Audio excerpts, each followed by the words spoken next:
Between the fog-laden pines and the unforgiving coast of Blackwater Bay, Maine, stood Holloway Manor, a testament to both prosperity and isolation. The year was 1852, and while the rest of America pushed westward with relentless optimism, this remote corner of New England seemed to exist in defiance of time itself. The manor's weathered granite facade, darkened by decades of Atlantic storms, loomed over the surrounding landscape like a sentinel guarding ancient secrets. Local fishermen, returning with their meager catches, would often cross themselves when passing the property's iron gates, though none could articulate precisely why. The Holloway family had arrived in Maine during the tumultuous years following the Revolutionary War. Augustus Holloway, a shrewd merchant with connections to the British textile industry, had established himself as a man of considerable means by importing fine fabrics from Manchester and Liverpool. His marriage to Eleanor Blackwood, daughter of a prominent Boston family, secured both his social standing and the capital needed to build what would become Holloway Manor in 1798. The couple's ambitions were matched only by their desire for privacy, a trait that would become the family's defining characteristic through subsequent generations. By 1852, the manor was home to the third generation of Holloways, Thaddeus Holloway, his wife Margaret, and what parish records indicated were their 6 children. Thaddeus had continued the family's textile business with modest success, though rumors persisted that the true source of the Holloway fortune lay elsewhere, perhaps in less reputable ventures involving the transportation of goods without the inconvenience of taxation. Whatever the truth, Thaddeus maintained the family's tradition of privacy with an almost religious fervor. "The Holloways keep to themselves, as they should," remarked Reverend James Porter in his personal journal dated April 12, 1852. "Though I have baptized all 6 of their children over these past 15 years, I confess a certain unease when called to their home. The house itself seems to contain more shadows than architecture would allow, and I have on more than one occasion heard the distinct sounds of childish laughter from rooms Mrs. Holloway assured me were unoccupied." The Reverend's journal, preserved in the archives of St. Michael's Episcopal Church, provides one of the few contemporary accounts of the family. His observations, recorded with the methodical precision of a man accustomed to documenting parish affairs, offer glimpses into the peculiar atmosphere surrounding the Holloways. "Today, I was summoned to deliver communion to young Edward Holloway, who has taken ill with a fever," wrote Porter on September 3, 1852. "Upon my arrival, I was led through passages of the house I had not previously seen. I could not help but notice several small pairs of shoes lined near a door, though Mrs. Holloway had informed me just last Sunday that only Edward and Victoria remained at home, the others having been sent to boarding schools in Boston and beyond." What the Reverend observed aligns curiously with the town census records of 1850, which documented only 6 children residing at Holloway Manor: James, 15, Victoria, 13, Edward, 11, Catherine, 9, Robert, 7, and Elizabeth, 5. These names appear in the parish baptismal registry, each ceremony having been performed by Reverend Porter himself. Yet, inexplicably, the same census notes the Holloway household as comprising 15 souls, a discrepancy attributed by the census taker to servants and staff. No names of these servants were recorded, an oversight that would later raise questions among those who came to study the Holloway case. The first indication that something was amiss at Holloway Manor came not from within, but from the neighboring town of Millfield. In November 1852, a schoolteacher named Rebecca Wilson wrote to her cousin in Portland about a strange encounter. "I was introduced yesterday to Mrs. Holloway of Blackwater Bay, who had come to purchase winter supplies. With her was a girl of perhaps 10 years, introduced as Mary. The child was remarkably pale, with eyes that seemed too wise for her years. When I mentioned having met Victoria Holloway at last summer's county fair, Mrs. Holloway grew quite flustered and insisted I must be mistaken. that Victoria was her only daughter besides little Elizabeth. Yet I distinctly recall Victoria speaking of her sister Mary. When I attempted to engage the child in conversation, Mrs. Holloway abruptly claimed they were late for another appointment and departed with unusual haste. The letter, now housed in the Maine Historical Society's collection, is notable for being one of the earliest documented references to children beyond the 6 officially acknowledged by the Holloways. It would not be the last. Dr. William Harrington, the region's only physician, maintained detailed records of his practice from 1840 until his death in 1878. His ledger for December 1852 contains a peculiar entry. Called to Holloway Manor, twins with chest complaint, administered treatment. Mr. H. insistent no record be made, payment received in full, double usual fee. No twins appear in any official Holloway family record. As winter descended upon Blackwater Bay, bringing with it isolation even more profound than usual, the rhythms of the Holloway household continued undisturbed. From the outside, the manor appeared as it always had, imposing, reserved, with thin plumes of smoke rising from multiple chimneys.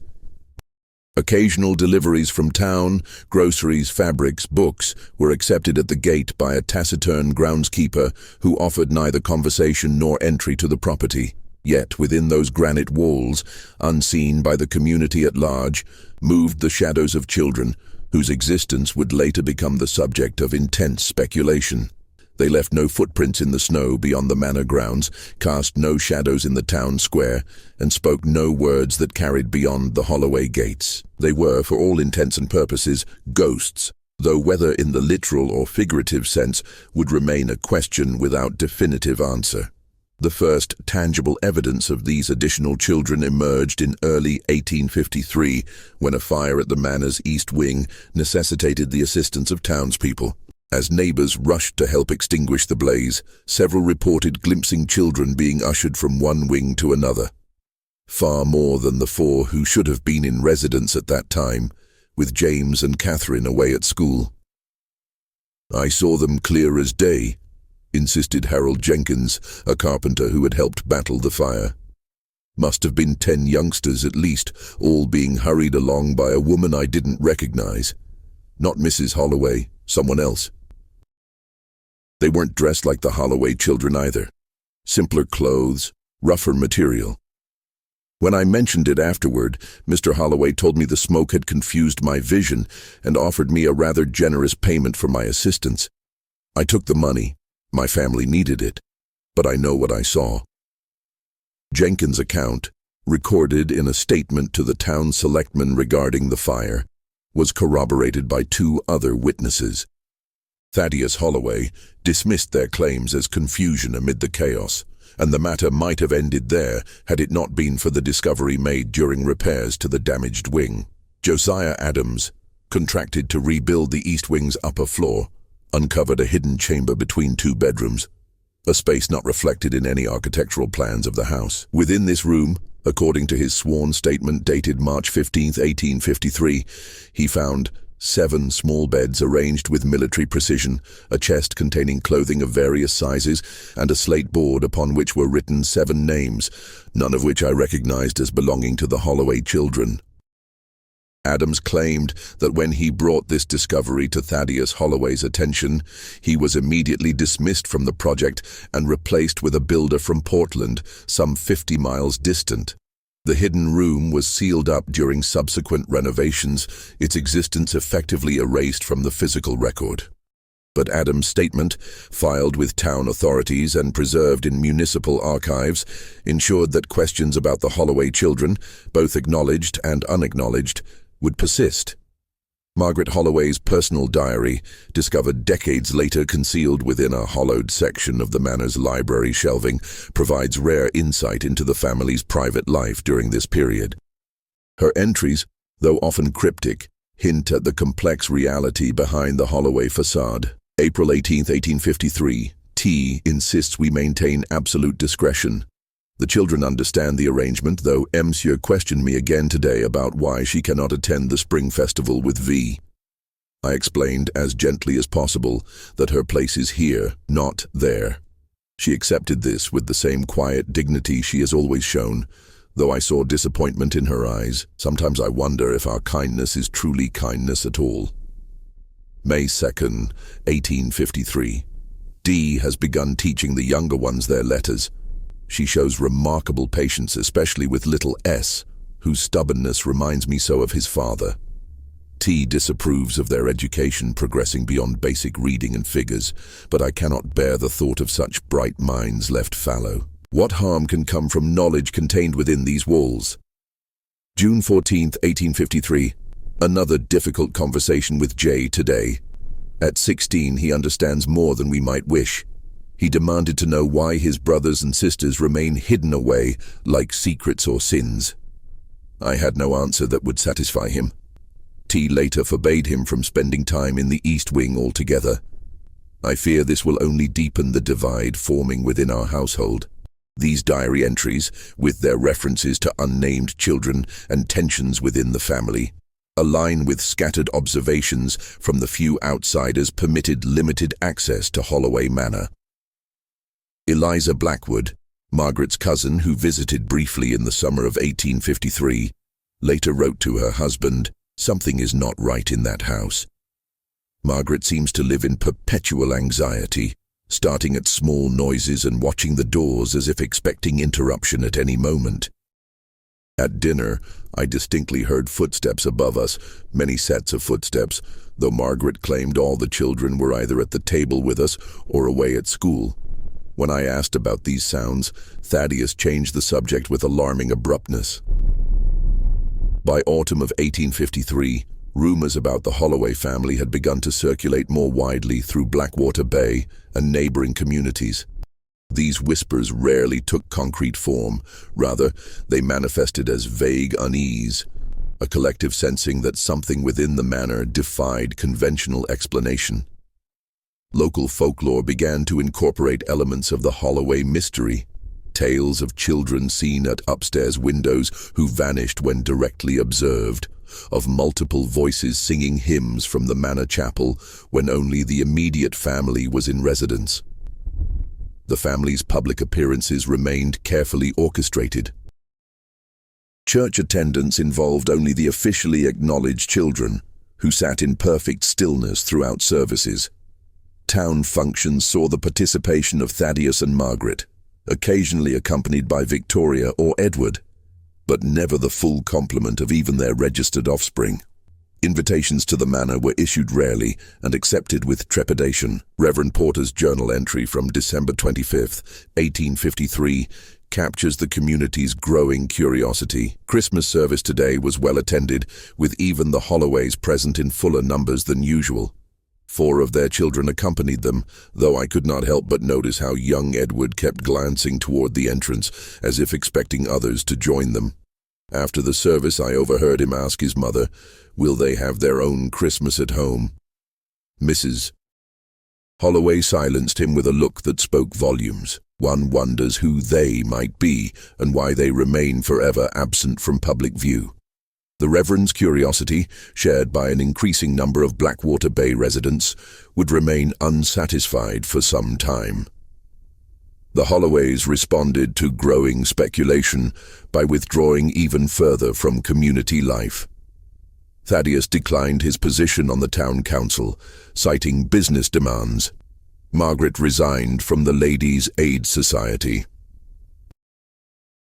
The children's participation in school and social functions became increasingly limited, with more of them allegedly sent to distant boarding schools, though inquiries made decades later would fail to locate records of their attendance at any of the institutions named.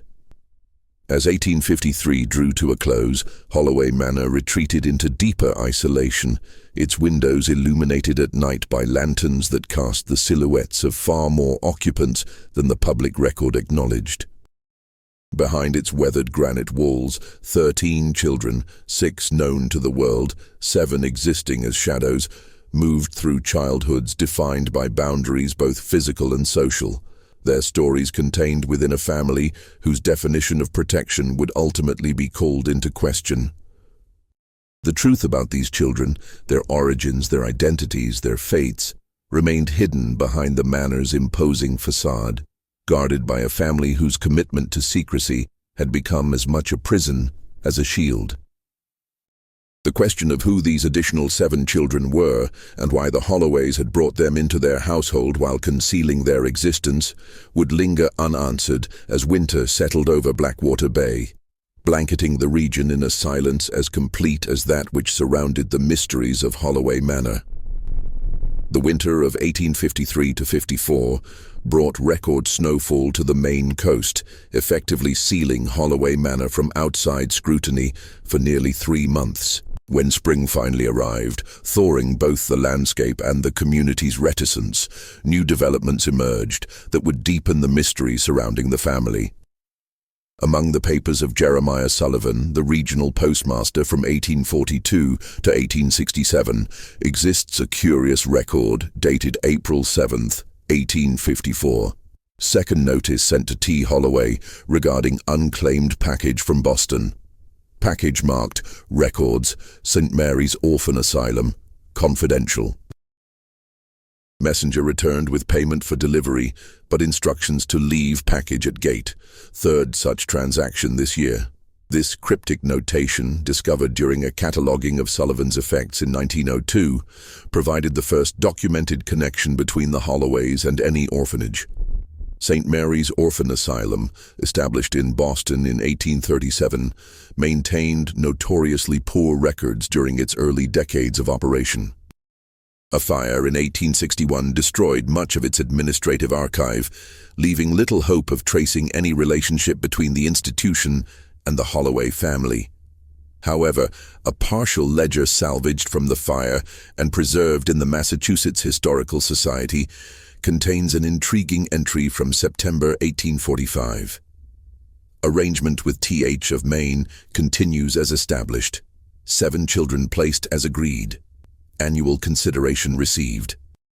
And no further details clarify the nature of this arrangement, nor do any surviving records identify the 7 children referenced. The coincidence of this number with the unaccounted-for children at Holloway Manor, however, seems difficult to dismiss as mere chance. Local schoolteacher Abigail Parker, whose correspondence with her sister in Boston spans nearly 40 years, made passing reference to the Holloways in a letter dated May 12, 1854. The eldest Holloway boy, James, departed for university last month with much fanfare, the first from our little community to attend Harvard College. His father spared no expense in equipping him for Boston society. The contrast between this public display and the family's usual reticence struck many as odd. More curious still was what occurred at the coaching inn as the family bid him farewell. A kitchen maid reported seeing a boy who strongly resembled James watching from an upstairs window, though James himself stood in the courtyard below. When she mentioned this to the innkeeper's wife, she was sharply told to attend to her duties and forget what she had seen. This observation, casually included amidst gossip and local news, hints at one of the most persistent rumors regarding the Holloway household, that among the unacknowledged children were those who bore striking resemblances to the official Holloway offspring. This speculation would later form the foundation for more troubling theories about the family's arrangements. The spring of 1854 also marked the beginning of renovations to the manor's west wing, ostensibly to create a proper library and study for Thaddeus's growing collection of books and scientific instruments.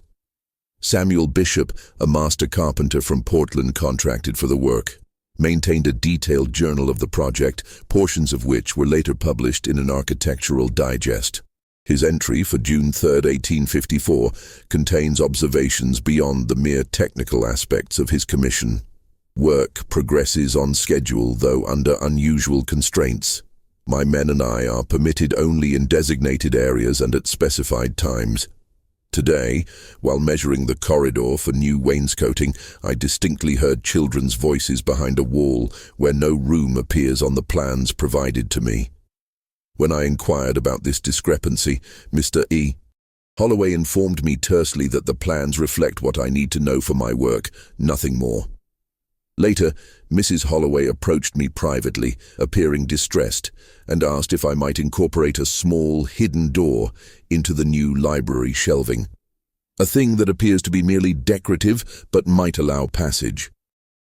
She offered no explanation for this request, and when I sought clarification, she simply pressed additional payment into my hand and whispered, "For those who might need to move between worlds." I have included this modification in my designs, but mentioned it to no one.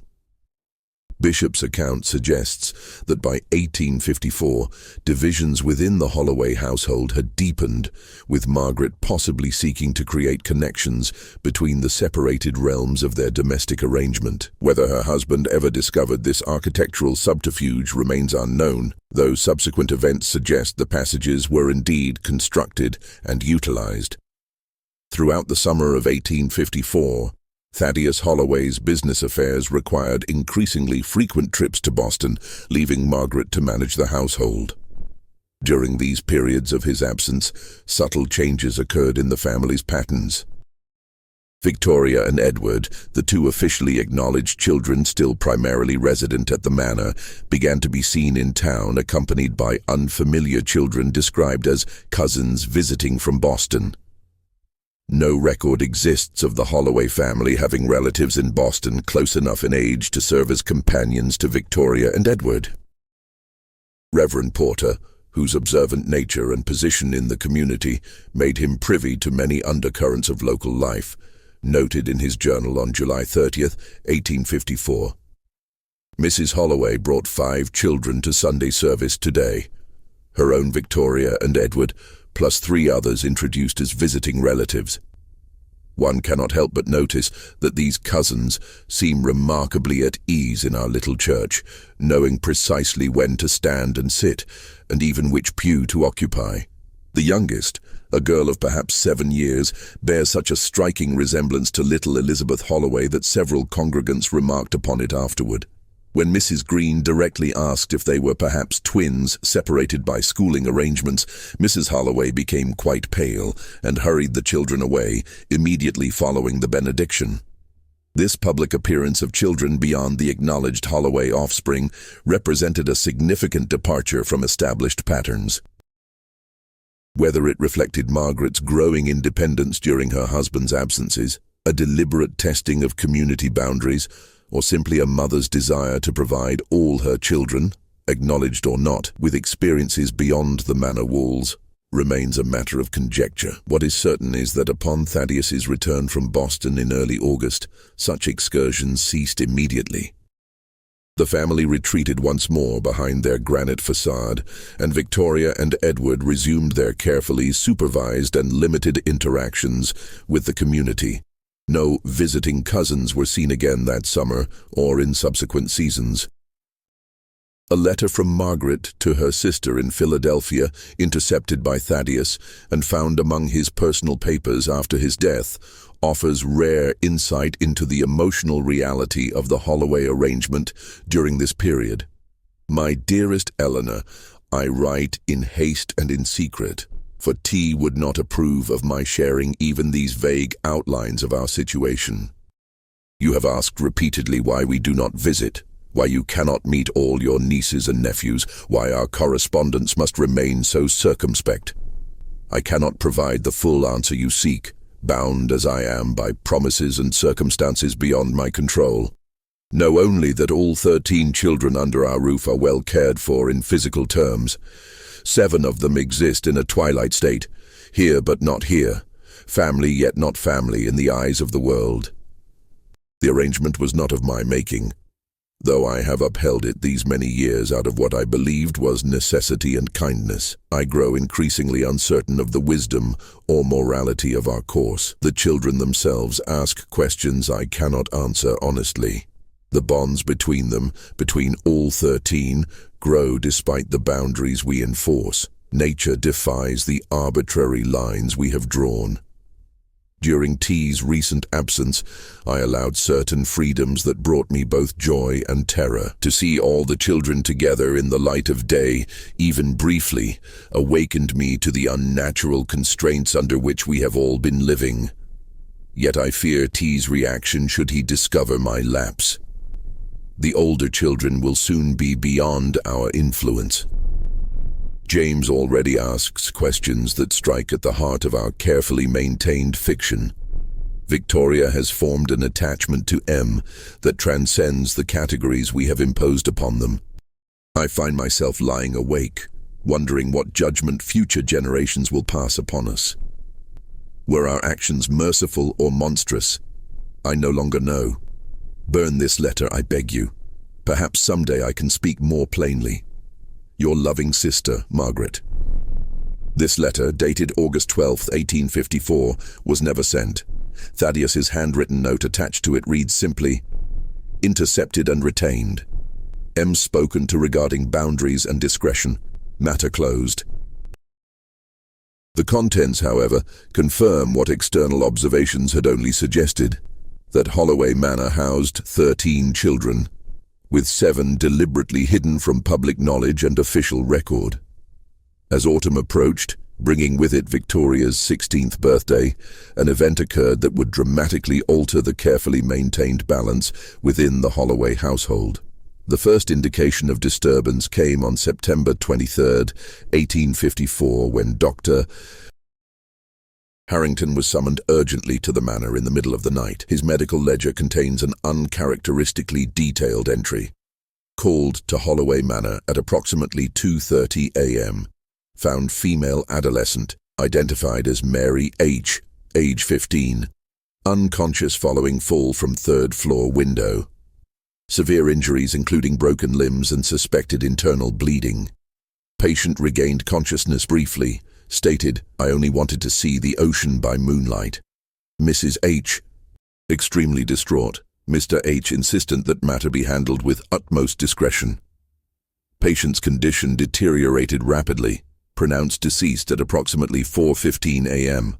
No official record to be filed at family's insistence and with substantial compensation. N.B. Patient bore remarkable resemblance to Victoria H., though somewhat thinner and paler. Bedroom from which fall occurred not in family's main living quarters, but in East Wing, sparsely furnished. This tragic event, recorded only in the doctor's private professional journal and never in any official death registry, apparently involved one of the unacknowledged children, a girl named Mary, who, according to earlier fragments of evidence, may have been a near double of Victoria Holloway. The circumstances of her fatal fall remain unclear. Accident, suicide, or some other explanation left unrecorded. The impact on the household, however, is better documented through its ripple effects in the community. In the week following the incident, Reverend Porter noted unusual activity at the manor. Observed light in the family chapel at all hours these past 5 nights. Hymns heard even at dawn. Mrs. Holloway appeared at yesterday's service, looking decades older than when I saw her last month, though Mr. Holloway and the children were absent. She requested prayers for those who depart this life in the silence of night, but declined to elaborate when I inquired if there had been a death in the family.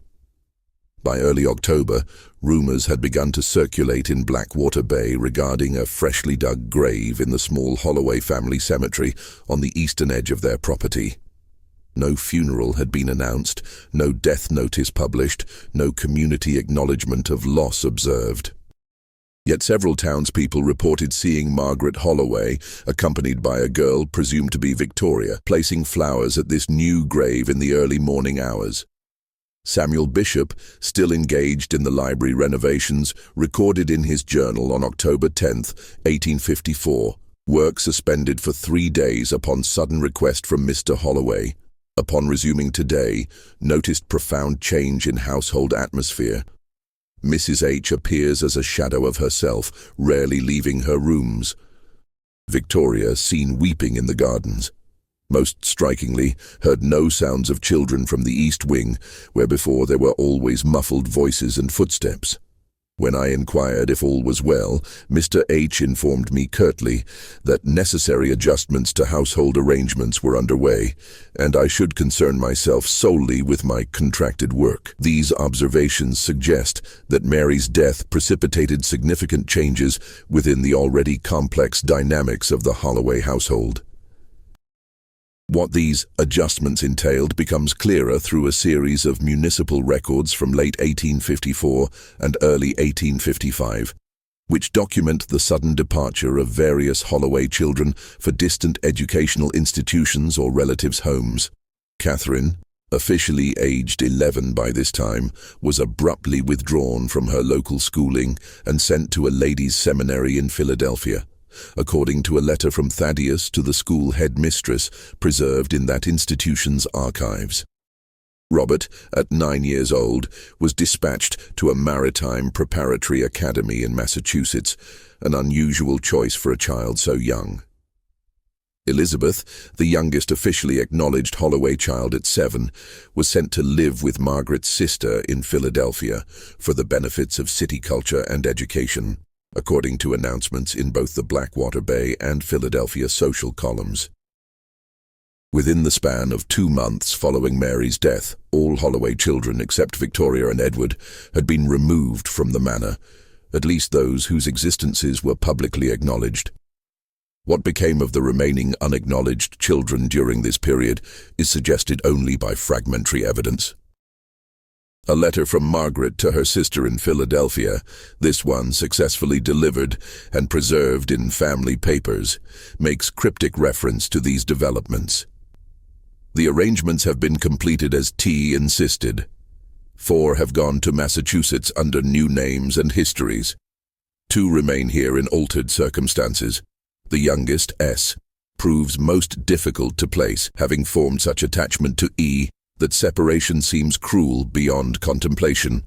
Yet T insists the entire arrangement must be undone, the experiment having proven too dangerous to continue. I fear for them all, cast suddenly into the world without preparation or true identity. This correspondence, dated November 29, 1854, suggests that following Mary's death, Thaddeus had determined to dismantle whatever arrangement had previously governed the presence of the unacknowledged children at Holloway Manor. The nature of this arrangement, whether these children were orphans taken in under unusual conditions, relations whose existence required concealment for some reason, or something else entirely, remains one of the central mysteries of the Holloway case. By Christmas 1854, Holloway Manor presented a drastically altered profile to the community. Where once it had housed a family of at least 15 individuals, including Thaddeus, Margaret, the 6 acknowledged children, and the 7 unacknowledged ones, it now appeared to shelter only 4: the parents, Victoria, and Edward. No sounds of multiple children echoed from its wings, no additional small faces peered from upper windows, no extra place settings appeared on the dining table when servants caught glimpses of family meals. Yet behind this drastically simplified facade, complexities remained. Edward Holloway, age 13 by this time, began to exhibit what the family described as nervous complaints that winter. Dr. Harrington's records show multiple visits to treat the boy for insomnia, loss of appetite, and melancholic disposition. In February 1855, Edward was briefly hospitalized in Portland for what was described as juvenile exhaustion, though the doctor's private notes suggest something more troubling. Patient experiences recurrent delusions, particularly regarding a brother whom he insists has been sent away. Becomes highly agitated when told no such brother exists in the family record. Mrs. H. particularly distressed by these episodes. This medical observation aligns with community gossip recorded in Abigail Parker's correspondence. The Holloway boy, Edward, was seen at the harbor last week, searching boats and questioning sailors about passages to Boston. When the harbor master inquired as to his purpose, the child reportedly said he was looking for Samuel, who was taken away. His father arrived shortly thereafter and removed him forcibly from the docks, berating him within earshot of several witnesses for perpetuating dangerous fantasies. The most curious aspect was young Edward's insistence that Samuel was his twin in all but name and fortune. One wonders what to make of such strange claims.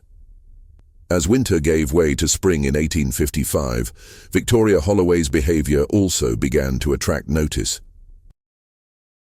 At 17, she had reached an age where participation in certain social functions was expected, yet she showed reluctance to engage with community life. Several invitations to spring gatherings were declined. When she did appear in public, observers noted her subdued demeanor and tendency to scan crowds as if searching for familiar faces. Samuel Bishop, completing his work on the Manners Library in March 1855, made a final journal entry regarding the Holloways. Completed installation of all cabinetry today, including the special features requested by Mrs. H. last summer. As I demonstrated the mechanism of the hidden door within the bookshelves, she clasped my hand with unexpected emotion and whispered, "Should anyone ever come searching, show them this way." And when I asked for clarification, she merely shook her head and pressed a gold coin into my palm. "Some secrets are best kept not for concealment but for protection," she said. "Remember that should the need arise." I left Holloway Manor today with payment in full but burdened by knowledge I do not fully comprehend. This cryptic exchange suggests that even as Thaddeus Holloway worked to dismantle whatever unusual family arrangement had previously existed, Margaret may have been creating contingencies for the future, perhaps anticipating the return of those who had been sent away, or providing means for communication between the separated children. By the summer of 1855, Holloway Manor had settled into an outward appearance of conventional family life. Victoria and Edward remained at home, while their siblings were allegedly continuing their education elsewhere. Thaddeus resumed his position on select town committees, and Margaret made occasional appearances at church functions. To casual observers, the family might have seemed simply to have matured into a quieter phase of life, with most of their children grown or away at school. Yet persistent undercurrents suggested that the mystery of the 13 children, 6 acknowledged, 7 hidden, remained unresolved. Reverend Porter, whose spiritual guidance was sought by Margaret with increasing frequency during this period, wrote in his journal on June 28, 1855, "Mrs. Holloway confessed today to what she termed a great deception, undertaken with charitable intent, but executed with insufficient wisdom." When I pressed for specifics, thinking she might unburden herself regarding the rumors that have long surrounded her household, she demurred, saying only that children once under my care are now scattered to the winds, and I pray daily for their welfare and forgiveness. She spoke of a girl named Mary, with particular emotion. I cannot determine whether this represents the beginning of genuine spiritual reconciliation, or merely another layer of carefully constructed narrative. As 1855 progressed, the Holloway family maintained their newly established patterns of simplified visibility within the community. Yet threads from their more complex past continued to emerge in unexpected ways, suggesting that whatever arrangement had previously existed could not be so easily undone or forgotten, especially by those most directly affected by its dissolution. In late September 1855, James Holloway returned briefly to Blackwater Bay during a university holiday. Now 18 and established in his studies at Harvard, he had grown into a confident young man whose manners and appearance reflected his privileged education. During his visit, however, an incident occurred that briefly reignited community speculation about the family. According to accounts preserved in multiple sources, James was observed in intense conversation with a young man of similar age and appearance at the town's small railway station. The stranger, dressed in workman's clothes but speaking with educated diction, reportedly embraced James with the familiarity of long acquaintance before both noticed they were being observed. James quickly ushered the young man onto a departing train, then returned to town offering no explanation for the encounter. When questioned directly by Reverend Porter, who had witnessed the scene, James reportedly replied, "There are bonds that transcend public acknowledgement, Reverend. My family's private arrangements are complex, but founded in care, whatever appearances might suggest." This cryptic statement, recorded in Porter's journal, represents one of the few direct comments from any Holloway regarding the unusual composition of their household. As autumn deepened into winter once more, Holloway Manor settled into a quieter chapter of its history. The sensational aspects of its past, the mysterious additional children, Mary's tragic death, the hasty dispersal of the unacknowledged seven, gradually faded from active community gossip into the realm of local legend. Yet the questions remained, preserved in fragments of documentation and the memories of those who had glimpsed behind the family's carefully maintained facade. Who were these additional children? Why had they been raised in secrecy? And what had become of them after their sudden removal from the only home they had known? The answers, insofar as they can be reconstructed from surviving evidence, would begin to emerge only decades later, when the children of Holloway Manor, both acknowledged and unacknowledged, had grown into adults with their own perspectives on the arrangement that had shaped their early lives. The full accounting of their stories and the true nature of the experiment Thaddeus Holloway had apparently conducted and then abandoned awaited discovery by a new generation of investigators who would piece together the scattered fragments of this peculiar family history. The gradual unraveling of the Holloway mystery began not in Blackwater Bay, but in Boston, nearly 20 years after the events of 1855. In the autumn of 1874, a respected physician named Dr. Caroline Fletcher published a scholarly article in the New England Journal of Medicine regarding what she termed psychological consequences of familial separation. While the article maintained professional discretion by using pseudonyms, her case studies included detailed accounts of 7 adults who shared remarkably similar childhood experiences. Each had been raised until early adolescence in a large Maine household where they occupied an ambiguous position, neither fully family members nor precisely servants, living alongside children who resembled them physically, but who enjoyed vastly different privileges and future prospects. Dr.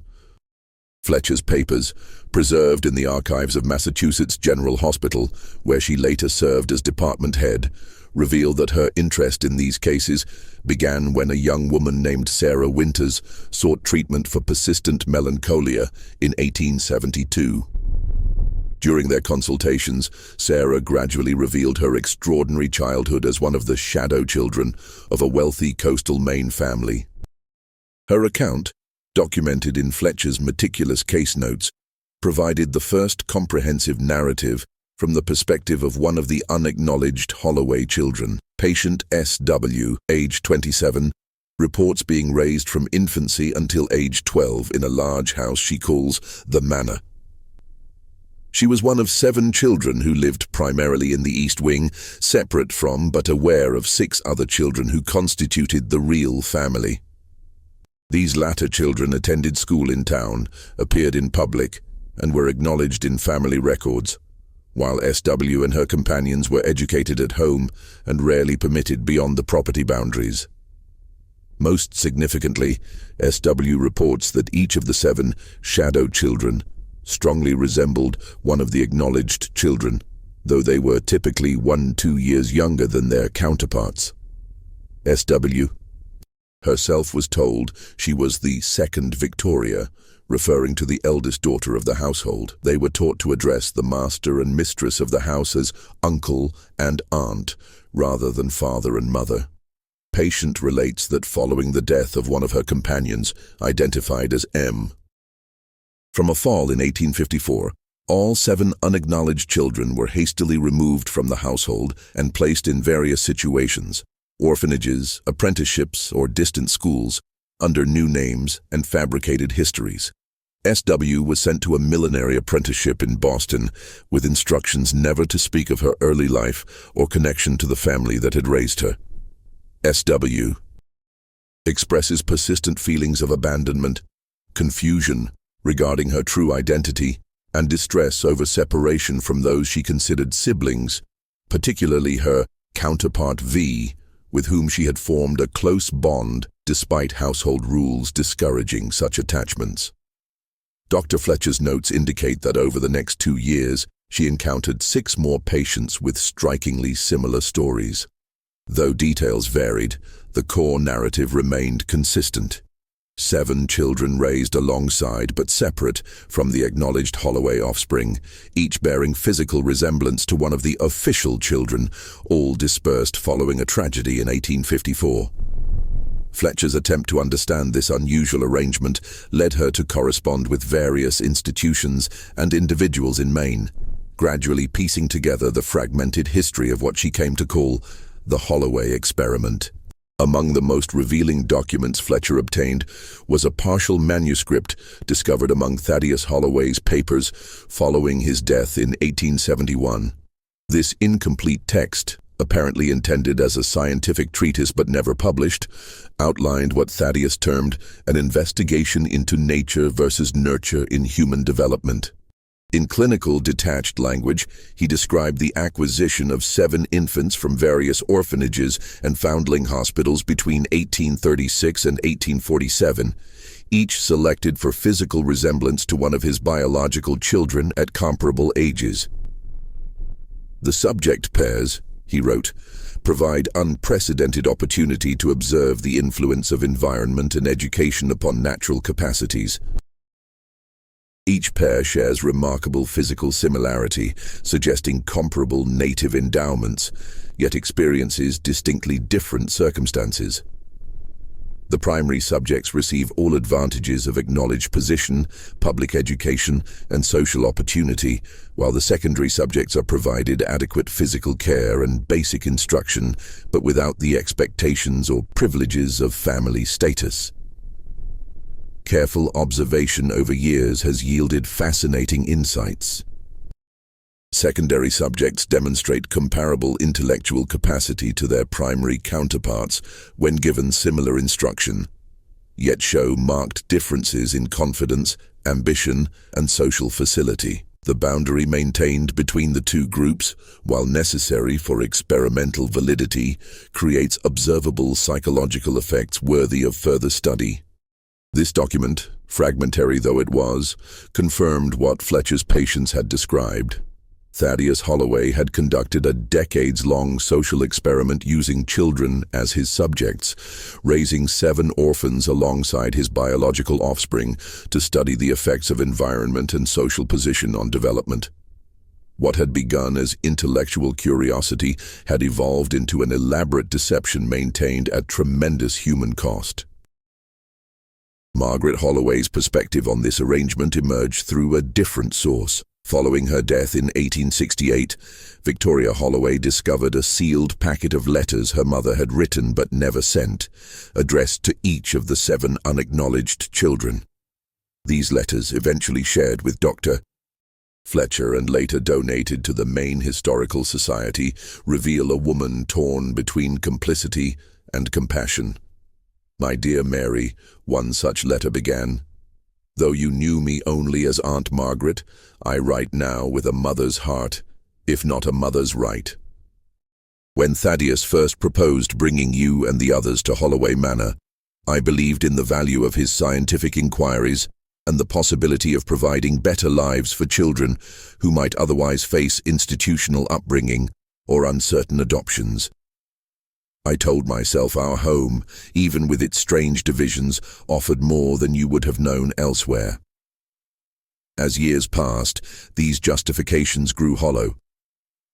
I watched you form bonds with Victoria that transcended the arbitrary boundaries we imposed. I saw how you looked to me for maternal affection I was instructed to moderate. Most painfully, I observed the confusion and hurt in your eyes when you questioned why Victoria might attend the town Christmas pageant while you remained behind, why her accomplishments were celebrated publicly while yours remained unacknowledged beyond our walls. Your death has shattered whatever rationalizations remained. Thaddeus insists that safety requires dissolving the arrangement entirely, dispersing all of you to new situations where your connections to us cannot be traced.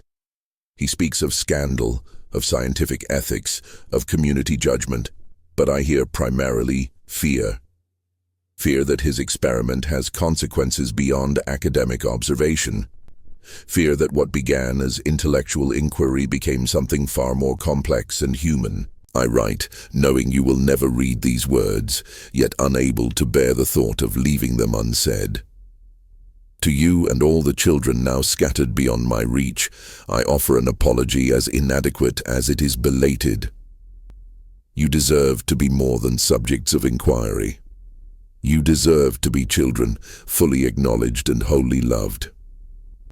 These personal papers, combined with Dr. Fletcher's medical documentation and subsequent investigations by journalists and historians, gradually constructed a more complete picture of the Holloway household during the critical period of 1852-1855. What emerged was the portrait of a family living a double existence, presenting one face to the community while maintaining a shadow household within the same walls. The 6 acknowledged Holloway children, James, Victoria, Edward, Catherine, Robert, and Elizabeth, had indeed been the biological offspring of Thaddeus and Margaret. The additional 7 children, identified through various records as Mary, Samuel, David, Grace, William, Louisa, and Rebecca, had been acquired as infants from orphanages throughout New England, selected for their physical resemblance to the Holloway children, and raised as what Thaddeus termed experimental counterparts, to study the influence of environment and opportunity on natural development. The practical arrangement of this unusual household was clarified through interviews conducted in the 1880s with former staff members. Hannah Peterson, who had served as a housemaid at Holloway Manor from 1849 to 1856, provided particularly detailed recollections to a Portland newspaper in 1883. The house was divided, sure enough, though not in ways visible to visitors. The main family quarters in the central and west wings were what anyone would expect of a fine home. Proper furnishings, toys for the children, books and instruments for their education. The east wing, though, that was different. Plain but adequate rooms, simple furnishings, no luxuries to speak of. The 7 children there were well fed and decently clothed, but nothing fine or fashionable. Mrs. Holloway treated them kindly enough, especially when Mr. Holloway was away. She'd sometimes bring them sweets or books from town, though she wasn't supposed to. The master was stricter about maintaining what he called experimental conditions. Even had different tutors for the 2 sets of children to ensure different educational approaches. Strangest thing was how they paired up, each child in the east wing looking so much like one in the Maine family that visitors might have mistaken them for twins. The master kept detailed journals, measuring and recording everything from their heights and weights to how quickly they learned their letters or mastered a musical piece. It all changed after Mary's accident. Terrible business that was. She'd always been the most restless of the East Wing children, forever trying to glimpse more of the world beyond. After she fell, Mr. Holloway was in a proper panic. Within weeks, all the East Wing children were gone, sent away in the night with little more than a bundle of clothes each. Mrs. Holloway took to her bed for nearly a month afterward. The house felt like a tomb, with so many children suddenly vanished. The fate of the shadow children, following their dispersal in late 1854, varied considerably, as Dr. Fletcher's research revealed. Mary, Victoria's counterpart, had died from her fall. Samuel, who had been Edward's companion, was placed in a maritime academy in Massachusetts under a new name, eventually becoming a merchant sailor. David, Robert's counterpart, was apprenticed to a printer in Portland, while Grace, paired with Catherine, was sent to a girls' school in Vermont, with a fabricated history as an orphaned, distant relation of the headmistress. William, James's younger double, found himself working on a farm in western Massachusetts, while Louisa, Elizabeth's counterpart, was placed with a milliner in Boston, the Sarah Winters, who eventually sought Dr. Fletcher's treatment. Rebecca, The youngest of the Shadow children, and without an official Holloway counterpart, Elizabeth, having been the youngest biological child, was apparently kept longest at the manor, hidden in restructured quarters, before being sent to live with distant Holloway relations in Pennsylvania in 1856. The psychological impact of this arrangement and its abrupt dissolution formed the core of Dr. Fletcher's academic interest.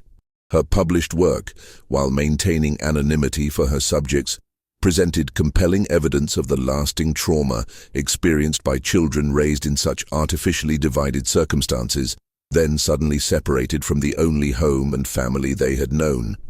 These individuals, she wrote, carry unique psychological burdens, raised neither as full family members nor as traditional orphans or servants.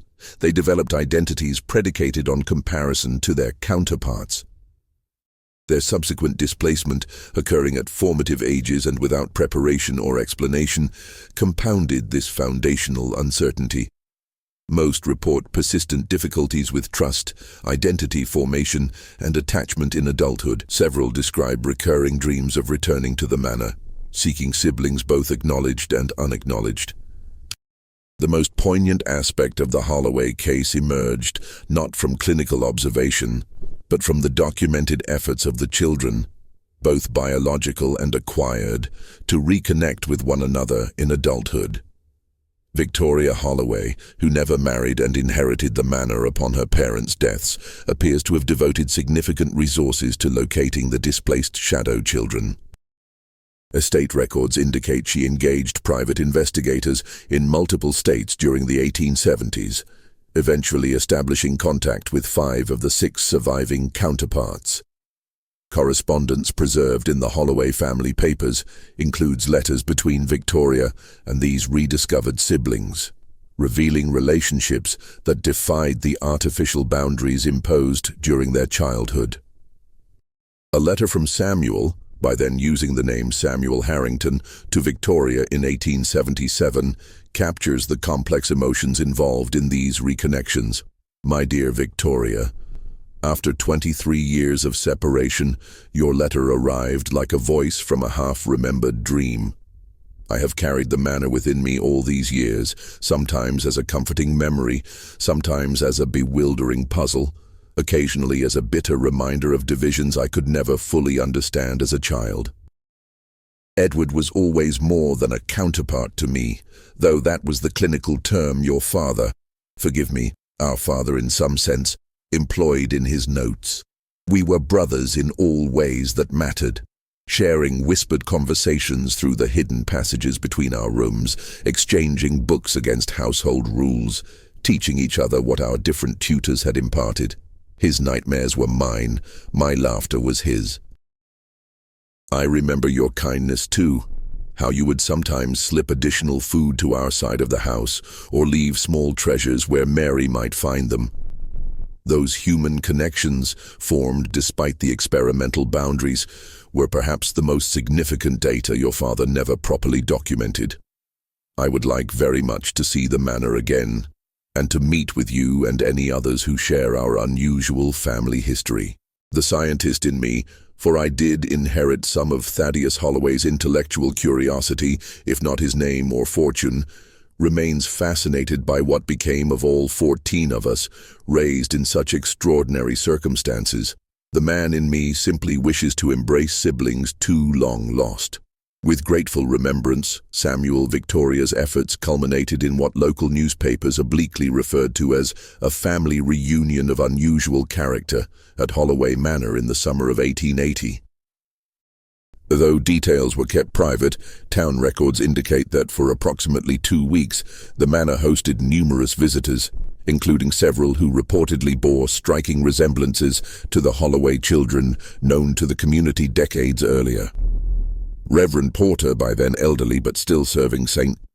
Michael's Episcopal Church, made a final journal entry regarding the Holloways during this period. Observed today what appears to be the resolution of mysteries long associated with the Holloway family. Victoria has opened the manor to individuals who, though never publicly acknowledged, clearly share some profound connection to the household. Among them, a sea captain who is Edward's very image, and a printer from Portland whose features recall young Robert as he was in childhood. They walked the grounds together, visited the small cemetery where Mary has lain these 26 years, and were observed in earnest conversation on the manor's porches late into evening. Whatever divisions once separated them seemed to have given way to recognition of deeper bonds. One cannot help but reflect on the irony. Thaddeus Holloway's experiment, designed to measure the impact of environment over heredity, appears to have demonstrated instead the remarkable resilience of human connection in the face of artificial separation. Following this reunion, Victoria Holloway took a significant step that permanently altered the family's legacy. In 1881, she established the Holloway Foundation for Child Welfare, endowed with the bulk of the family fortune. The foundation's stated mission: to ensure that no child should be treated as a subject rather than a person, and that family bonds, whether formed by blood or circumstance, be recognized as sacred and inviolable, represented a clear repudiation of her father's experimental approach to the children under his care. More remarkably, the Foundation's Board of Trustees included representatives of both the acknowledged and unacknowledged branches of the Holloway household. Edward and Samuel serving as co-chairmen, with Catherine, Grace, William and Louisa holding equal positions of authority. This public association effectively acknowledged what had long been hidden, that 13 children had indeed been raised at Holloway Manor, though only 6 had been officially recorded. The final chapter of the Holloway story unfolded gradually over subsequent decades, as various participants shared their perspectives through memoirs, interviews and correspondence. Edward Holloway, who became a respected neurologist, published a scholarly work in 1890 titled Divided Childhood: Psychological Observations on Artificial Family Separation, drawing on his unique experience as both subject and witness to his father's experiment.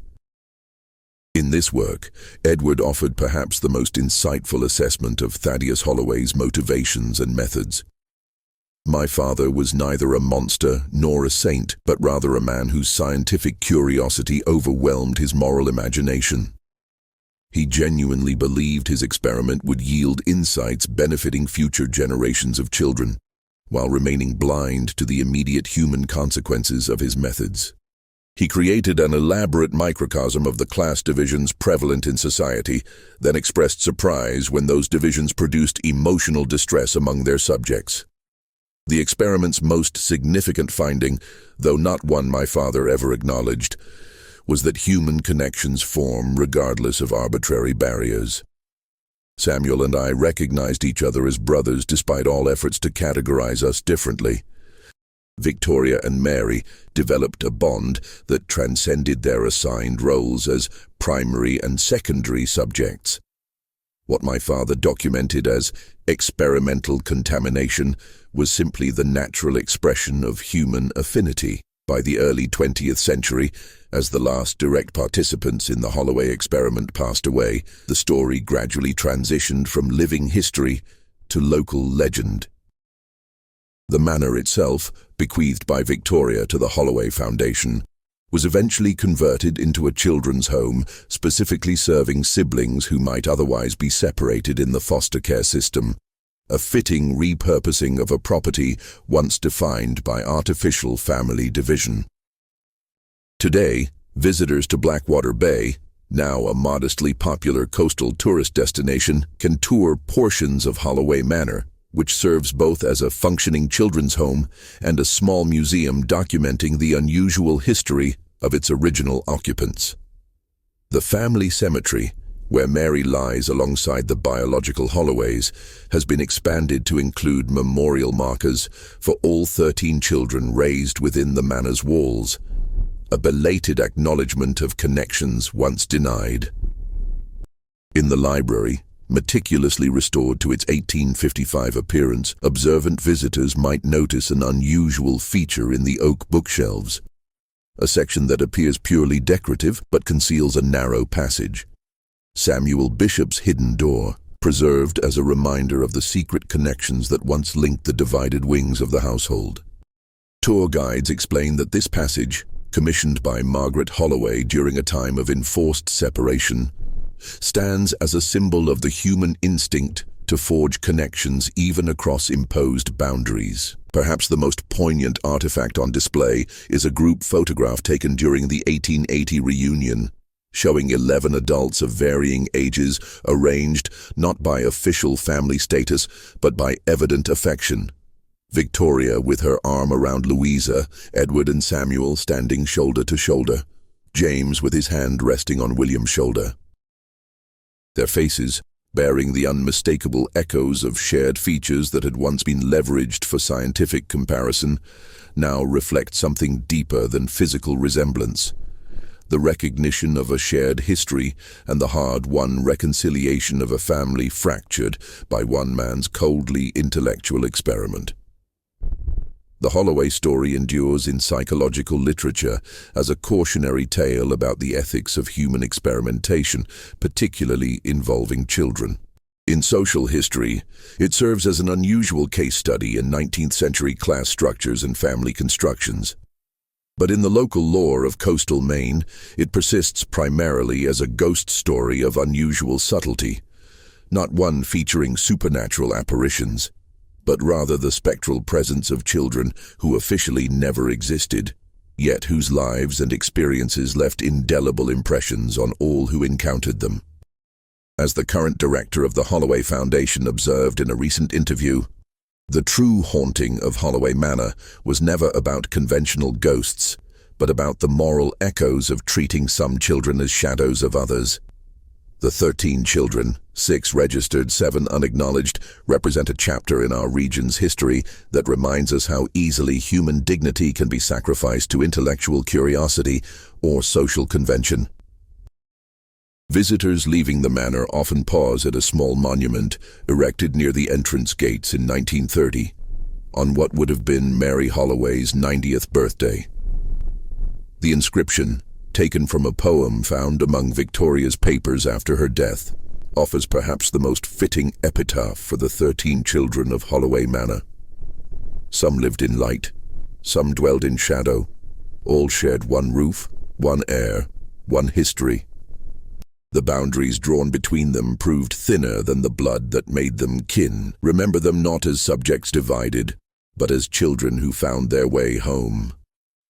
In the quiet coastal town of Blackwater Bay, where Atlantic winds still whisper through pine forests, much as they did in 1852, the story of the Holloway family serves as a reminder that official records capture only fragments of human experience. Behind the documented facts, 6 registered births, 13 children raised, lies a complex tapestry of lives lived in parallel, separated by arbitrary divisions, but ultimately united by the persistent human drive to form connections across whatever boundaries circumstance or design might impose.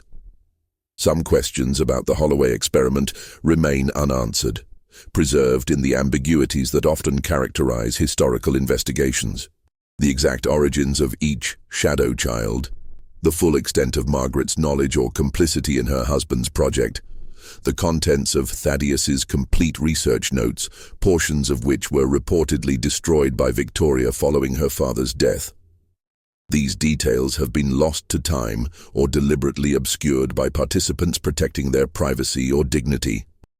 Yet the essential truth of the Holloway family has emerged from the fragments of evidence left behind, that 13 children grew within those granite walls, each with a legitimate claim to the family's legacy, regardless of what official records might state.